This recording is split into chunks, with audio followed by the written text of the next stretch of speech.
Qatt mu tard biex tipprova xi ħaġa ġdida biex ħolma li kellek issir realtà l-iktar meta tasal fl-anzjanità u toqrob l-isfida tas-solitudni. Dawn l-anzjani kienu fost 200 minn diversi ċentri tal-anzjanità attiva madwar Malta.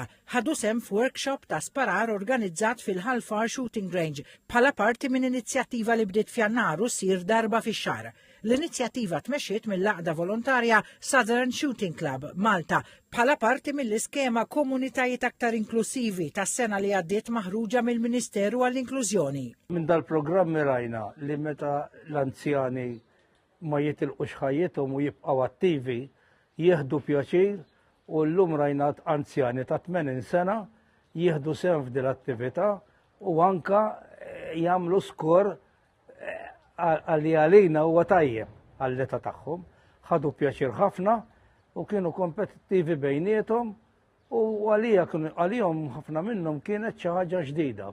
Sissa kien hemm 16 sessjoni differenti b'interess qawwi u parteċipazzjoni inkoraġġanti minn anzjani, speċjalment nisa, li jattendu day centers madwar il-pajjiż. It-taħriġ qed jitmexxa minn membri tal-Kumitat f'ambjent sigur u kontrollat fejn il-parteċipanti qed jingħataw gwida minn professjonisti fl-isparar. Dina ħadd gost u xaġa li qatt ma kont għamilta. U speċi esperjenza ġdida. Fl-istess ħin tgħinni biex nkompli fil-komunità.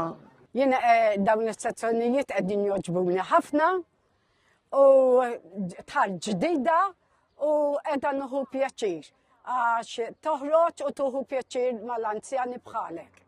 Il-Ministru għall-Inklużjoni u Volontarjat Giulia Farrugia u s-Segretarju Parlamentari għall-Anzjanità Attiva Malcolm Paula Ġużgali għażaru waħda mis-sessjoni tat-taħriġ u ma qalu li din l-inizjattiva tkompli tibgħat messaġġ ċar li l-isport huwa l-kulħadd u li l-età qatt m'għandha tkun ostaklu għal parteċipazzjoni attiva fis-soċjetà. Spjegaw li din il-kollaborazzjoni ma' qdiet volontarji hija wkoll allinjata ma' waħda mill-pilastri ewlenin ta' Viżjoni Malta 2050 li tippromuovi ħidma konġunta ma' organizzazzjonijiet volontarji biex tiżdied il-parteċipazzjoni tal-anzjani f'attivitajiet komunitarji u soċjali.